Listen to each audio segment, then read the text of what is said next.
এই কিবোর্ডটি দেখতে পাচ্ছেন, এই কিবোর্ড, এটা হচ্ছে একটা মেকানিক্যাল কিবোর্ড।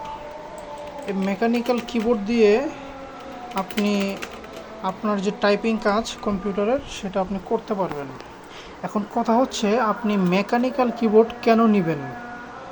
আপনি তো চাইলে যে নর্মাল কিবোর্ড আছে, এই কিবোর্ডটা আপনার বাটন প্রেস করলে একটা সাউন্ড আসে, এই যে দেখছেন একটা সাউন্ড আসে, প্রতিটা বাটনের সাথে একটা সাউন্ড আসে। অনেকের কাছে এই সাউন্ডটা খুবই ইন্টারেস্টিং মনে হয়, আবার অনেকের কাছে সাউন্ডটা খুবই বিরক্ত লাগে। সো আপনি এই কিবোর্ডটা, আমি যদি এক কথায় বলি, এই কিবোর্ডটা তারা ইউজ করে যারা ধরেন গেমিং করে, অথবা যারা ধরেন কোডিং করে, যারা কম্পিউটারে কোডিং করে, প্রোগ্রামিং করে। সো ওদের অনেক বেশি কিবোর্ড টাইপ করতে হয় এবং ওরা কিবোর্ড টাইপের সাথে একটা ফিল চায়। সো ফিলের জন্য কিন্তু তাদের জন্য এই কিবোর্ডটা খুবই বেস্ট, খুবই সুন্দর।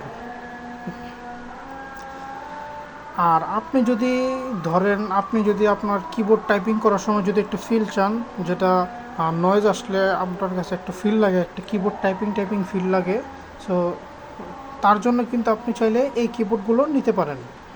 আর এই কিবোর্ডের আরেকটা বিশেষত্ব যদি বলি, এটা আপনি যখন আপনার এই ফিঙ্গারগুলো অনেক স্পিড হয়ে যাবে, আপনার টাইপিং স্পিড অনেক বেড়ে যাবে, তখন যখন আপনার টাইপিং স্পিডের সাথে এটার আপনার সাউন্ডগুলো শুনবেন, তখন কিন্তু আপনার কাছে খুবই ভালো লাগবে। ওকে। আর এটা কিন্তু নর্মালি লাইট জ্বলে, এই যে দেখেন এখানে 3টা বাটনের লাইট জ্বলে আছে এবং প্রতিটা বাটনেরই লাইট জ্বলে। কিন্তু এটার এক্সপিরিয়েন্স যদি আমি বলি, যে এটা যখন আমি কিছুদিন আগে মানে কিছুদিন বলতে অলমোস্ট 1 বছরের মতো, 1 বছর আগে যখন আমি এই কিবোর্ডটা কিনি, তখন আমার কাছে এটা খুবই ভালো লেগেছে। যখন নতুন আনি, নতুন যখন এটাকে প্রেস করি, টাইপিং করি, এটা দিয়ে টাইপিং করি, তখন আমার কাছে খুবই ভালো লাগে। বাট 1 বছর যেতে না যেতেই এটার যে আমি একটা ব্যাড এক্সপিরিয়েন্স হলো, সেটা হচ্ছে এই যে এটা লাইটটা দেখতে পাচ্ছেন, এই যে এগুলো প্রতিটা বাটনের যে লেখাগুলো দেখতে পাচ্ছেন, এই যে এক্স, সি, ভি, হ্যাঁ, এরপরে আছে হচ্ছে এটা বি, তারপরে এন, এম, এগুলো দিয়ে কিন্তু লাইট জ্বলে। সো এই লাইটটা কী হয়েছে, নিভে গেছে, বা এই লাইটটাকে চালু কীভাবে করতে হয় সেই সম্পর্কে কোনো ক্লিয়ার কোনো ডিরেকশন দেওয়া নেই, যে এই লাইটগুলোকে কীভাবে জ্বালাতে হবে। সো আমি যখন এটা কোনো একটা দোকান থেকে কিনছি, অবশ্য সেটা কোনো বড় দোকান ছিল না, যেখান থেকে কিনছি ওরা কিন্তু আমাকে কোনো ক্লিয়ার ডিরেকশন দেয় নেই যে এটাকে কীভাবে লাইটটাকে অন করতে হবে বা অফ করতে হবে, সেই সম্পর্কে কোনো ডিরেকশন দেয় নেই। এবং এটার যেই প্রাইসটা আমি বুঝতে পারলাম না কেন জানি। এরকম একটা কিবোর্ড দেখেন, কত সুন্দর কিন্তু একটা কিবোর্ড, এটা কিন্তু খুবই, এটার যে আপনার বডি, এই বডির যে রং, সেই রংটা কিন্তু খুবই দেখলে মনে হবে একটু দামি মনে হবে, একটু ধরেন এক্সপেন্সিভ মনে হবে। কিন্তু এটার প্রাইসটা ছিল মাত্র 900 টাকা, 900 টাকা। সো এটার প্রাইস কীভাবে 900 টাকা হয় সেটাই আমি বুঝতে পারিনি। আমি যখন দোকানদারের কাছে গেলাম, পছন্দ হয়েছে কিবোর্ডটা। আমি প্রথমত যদি বলি এটা আমি কেন কিনছি, আমি প্রথম আরও 1-1.5 বছর আগে, তখন আমি কোডিং করতাম, ওয়েব ডেভেলপমেন্ট শেখার জন্য আমি কোডিং করতাম, কিছু কোডিং শিখছিলাম। সো তখন মানে অন্য যে ডেভেলপার থাকে ওদের ভিডিও দেখতাম, যারা কোডিং করে ওদের ভিডিও দেখতাম। ওরা এই সমস্ত এই টাইপের কিবোর্ডগুলো ইউজ করে, ওরা মেকানিক্যাল কিবোর্ড ইউজ করে, যে সমস্ত কিবোর্ডের সাউন্ড আসে সেগুলো ইউজ করে ওরা। সো সেখান থেকে আমার এই কিবোর্ডগুলো কেনার জন্য আগ্রহ জাগে। আমি এই কিবোর্ডগুলো কিনতে যাই মাল্টিপ্ল্যান সেন্টারে।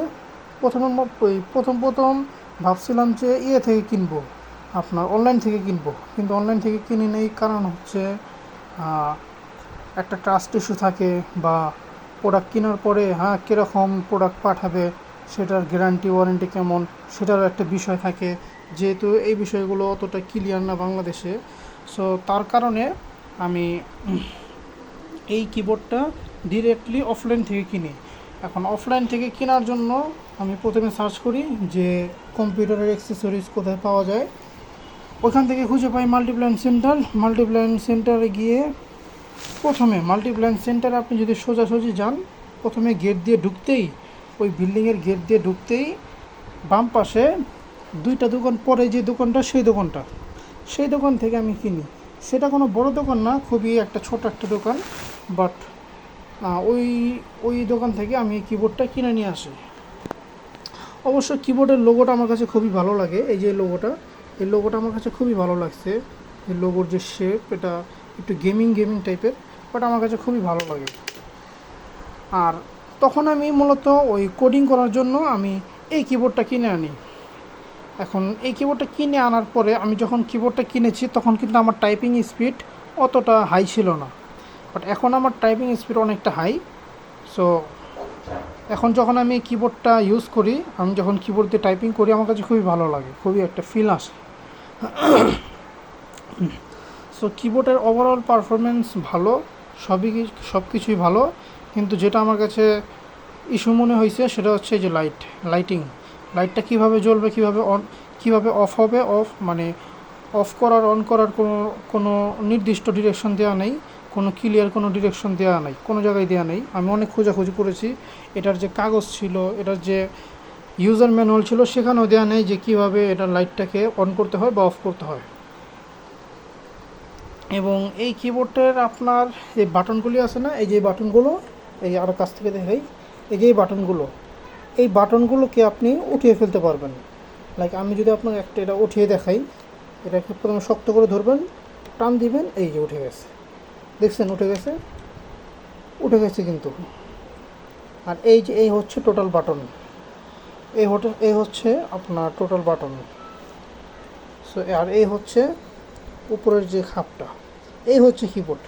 এই কিবোর্ডের সুবিধা হচ্ছে আপনি এই বাটনগুলো উঠিয়ে আশপাশে যদি ময়লা ভরে, এই যে এরকম ময়লা ভরে, তাহলে আপনি ময়লাগুলোকে পরিষ্কার করে ফেলতে পারবেন।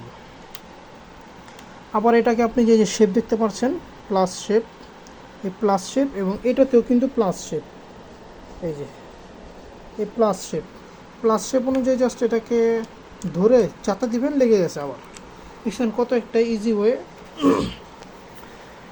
নর্মালি যে অন্য কিবোর্ডগুলো আছে সেই সমস্ত কিবোর্ডে কিন্তু আপনি করতে পারবেন না। এই আপনার সেই সমস্ত কিবোর্ডে আপনি এরকম বাটন খুলতে পারবেন না। সেই সমস্ত কিবোর্ডে দেখবেন কিবোর্ডে কিন্তু ময়লা পড়ে, হ্যাঁ, কিবোর্ডে কিন্তু অলওয়েজ দেখবেন ময়লা পড়ে। এই যে আমার এই কিবোর্ডে কিন্তু অনেকগুলো ধুলো পড়ছে, এবং আমি যখন এটাকে প্রথম কিনে আনি, আমি কিন্তু এই পরিষ্কার করতাম প্রতিদিন সকালবেলা উঠে কিবোর্ডটাকে জাস্ট একটা কাপড় দিয়ে একটু জাস্ট পুষে নিতাম। সো তখন প্রথম কিবোর্ডটা পরিষ্কার থাকতো, কিন্তু এত পাই করে কিন্তু পোছা পসিবল হতো না।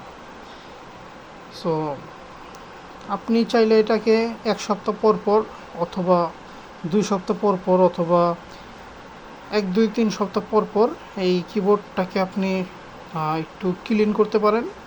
কিবোর্ড ক্লিন করার জন্য কিন্তু আলাদা জিনিস পাওয়া যায়, আলাদা ব্রাশ পাওয়া যায়, সেটা শুধুমাত্র কিবোর্ড ক্লিনিং করার জন্য। এখন যদি আপনার এই কিবোর্ডগুলো পছন্দ হয়, এই মেকানিক্যাল কিবোর্ডগুলো পছন্দ হয়, তাহলে আপনি এই সমস্ত কিবোর্ডগুলো কিনে নিতে পারেন। এবং আপনার এই কিবোর্ডগুলো আপনি চাইলে আপনার এই কাজের জন্য ইউজ করতে পারেন। আপনার কাজের জন্য এই কিবোর্ডগুলো ইউজ করতে পারেন। কারণ অনেকের আছে যে যখন টাইপিং স্পিড বেড়ে যায় তখন তাদের টাইপিং করতে খুবই ভালো লাগে। সো তখন যদি আপনি একটা ফিল পেতে চান টাইপিংয়ের সাথে, সো তখন আপনার যদি এরকম কিবোর্ড থাকে তাহলে দেখবেন টাইপিং করে খুবই মজা লাগবে এবং টাইপিং করতে খুবই ভালো লাগবে। আর এই কিবোর্ডের ওজনটা একটু ভারী, নর্মালি যে কিবোর্ডগুলো থাকে সেই কিবোর্ডগুলো থেকে এই কিবোর্ডের ওজন একটু ভারী। ওকে, এই কিবোর্ডের ওজনটা একটু ভারী হওয়াতে আপনার ধরেন কিবোর্ডটা মজবুত অবশ্য। এবং এই কিবোর্ডের সাথে আমি যে জিনিসটা কিনেছিলাম সেটা হচ্ছে এই যে এই মাউসটাও খুবই সুন্দর। এই মাউসের এই পুরোটা মাউস খুবই বড়, এবং লাইটিং তো আছেই, লাইটিংয়ের জন্য এটা সুন্দর লাগে। এবং উপরে যে জালিটা দেখতে পাচ্ছেন, এটা জালি, এবং এটা অনেকের কাছে দেখে মানে প্রথম দেখে যদি আপনি এটা যত পর্যন্ত এটা হাত দিয়ে টাচ না করবেন তত পর্যন্ত আপনার কাছে এটা মনে হবে এটা মনে হয় অনেক হালকা, একটু জাতা লাগলে ভেঙে যাবে, কিন্তু না, এটার জালিগুলো খুবই মজবুত। হাত দিয়ে ধরলে বুঝতে পারবেন এটা সহজে ভাঙার জিনিস না।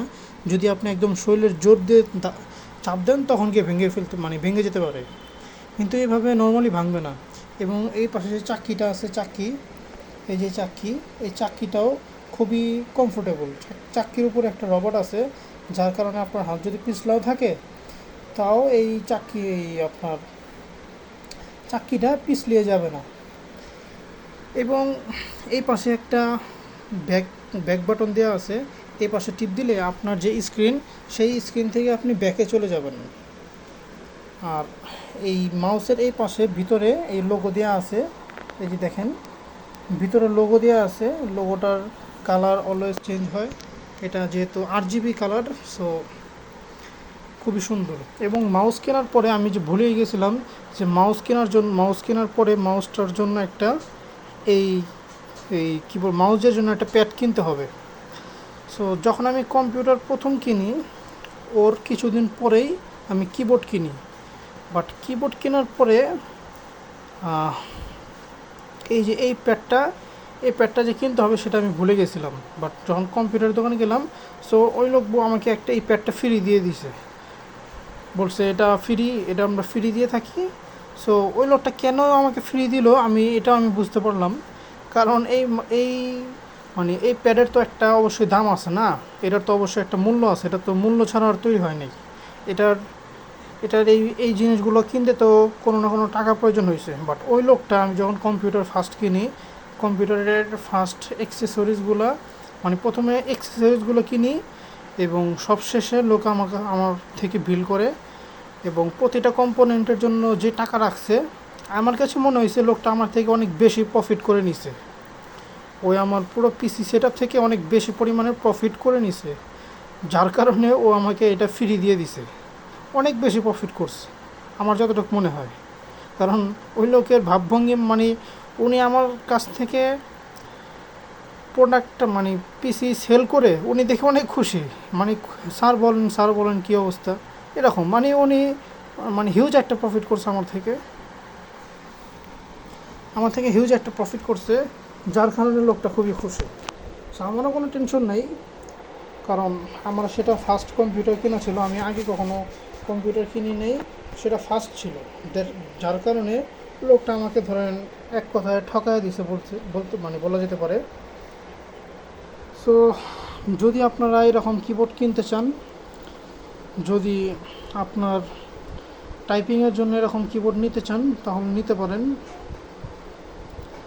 এবং এই কিবোর্ডগুলার যেই লেখাগুলা, এই লেখায় যে সাদা দাগ, এই পাশে একটা সাদা দাগ, এই পাশে যে এই অক্ষরের লেখাগুলো, এই লেখাগুলো কিন্তু এক সময় মুছে যাবে। আপনি যখন এটাকে প্রতিনিয়ত টাইপিং করবেন, আপনার হাতের হাতগুলো এটাতে লেগে এটার লেখাগুলো মুছে যাবে। যেমন এই যে দেখেন, এই যে এই বি এর লেখাটা কিন্তু অলরেডি অনেকটাই মুছে গেছে, দেখছেন? এটা কিন্তু লেখাগুলো আস্তে আস্তে অনেকগুলো মুছে যাবে। সো তার কারণে আপনি কি করতে পারেন, এই কিবোর্ডের উপরে একটা কাপড় রেখে দিতে পারেন, কাপড় রেখে সেই কাপড় সহ ইউজ করতে পারেন। অথবা আপনি যদি চান যে কিবোর্ডের উপরে, বা আপনি একটু সার্চ করে দেখতে পারেন যে কিবোর্ডের উপরে যাতে ময়লা না পড়ে, তো তার জন্য কি কোনো এক্সট্রা কোনো কাপড় পাওয়া যায় কি না, সেটা শুধুমাত্র কিবোর্ডের জন্য এবং মাউসের জন্য, যাতে মাউস এবং কিবোর্ডের উপরে ময়লা না পড়ে। হাতের যে অনেক সময় তৈলাক্ত ভাব কোনো কিছু খাওয়া দাওয়া করলে হাতে যে তৈলাক্ত ভাব থাকে, সেই তৈলাক্ত ভাবটা যাতে কিবোর্ডের উপরে না পড়ে, মাউসের উপরে না পড়ে, সেটার জন্য আপনারা কিন্তু কোনো কাপড় আছে কি না, বা কিবোর্ডের উপরে রাখা যায় এমন কোনো জিনিস আছে কি না, সেই সম্পর্কে কিন্তু আপনি সার্চ করে দেখতে পারেন, ইন্টারনেটে বা গুগলে সার্চ করে দেখতে পারেন। সো এই ছিল আমার কিবোর্ডের এক্সপিরিয়েন্স। সো আজকে এ পর্যন্তই, ইনশাল্লাহ দেখা হবে নেক্সট কোনো টাইমে।